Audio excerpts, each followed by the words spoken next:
ಮೇಲೆ ಅನೀತಿವಂತರ ಮೇಲೂ ಬರೆ ಸುರಿಸುವುದು. ಎಷ್ಟು ಒಳ್ಳೆ ತಂದೆ ನೋಡಿ, ಎಷ್ಟು ಒಳ್ಳೆ ತಂದೆ ಅಲ್ವಾ? ಎಷ್ಟು ಒಳ್ಳೆ ತಂದೆ ಅಂದರೆ ಒಂದು ಸ್ವೀಕಾರ ಒಂದು ವಿಷಯ ಹೇಳ್ತೀನಿ.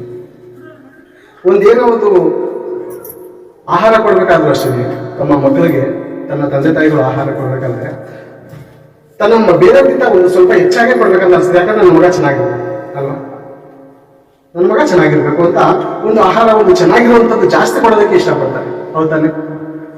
ನೆಂಟರುಗಳ ಮನೆ ಹೋಗ್ತೀರಾ, ಅನೇಕ ನೆಂಟರುಗಳ ಮನೆ ಹೋಗ್ತೀರಾ, ನೆಂಟರ ಏನಾದ್ರು ಫಂಕ್ಷನ್ ಮಾಡಿದಾಗ ಸಪರೇಟ್ ಆಗಿ ಇರಿಸ್ತಾರೆ. ಯಾರನ್ನ? ಕೆಲವ್ರು ಬೇಕಾದವ್ರು. ಅವ್ರಿಗಂತ ಏನ್ ಮಾಡ್ತಾರೆ, ಸಪರೇಟ್ ಆಗದಂತ ಮಾಂಸಗಳನ್ನ ಇಡ್ತಾರೆ. ಯಾಕೆ? ಇವ್ರು ಅವ್ರಿಗೆ ಇಷ್ಟವಾದವರು, ನಮ್ಮ ಸಂಬಂಧಿಕರು, ನಮ್ಮ ಜಾತಿ ಜನ. ಹೌದಾ? ನೋಡಿದ್ರೆ ಬಹಳ ಕಡೆ ನೋಡ್ತಿದ್ರೆ. ದೇವರು ಎಂಥವನಂದ್ರೆ ನೀತಿವಂತರ ಮೇಲೆ ಅನೀತಿವಂತರು ಮೇಲೆಯೂ ಸರಿಯಾದ ಸರಿ ಸಮಾನವಾದಂತಹ ಮಳೆ ಬೆಳೆ ಆಹಾರವನ್ನು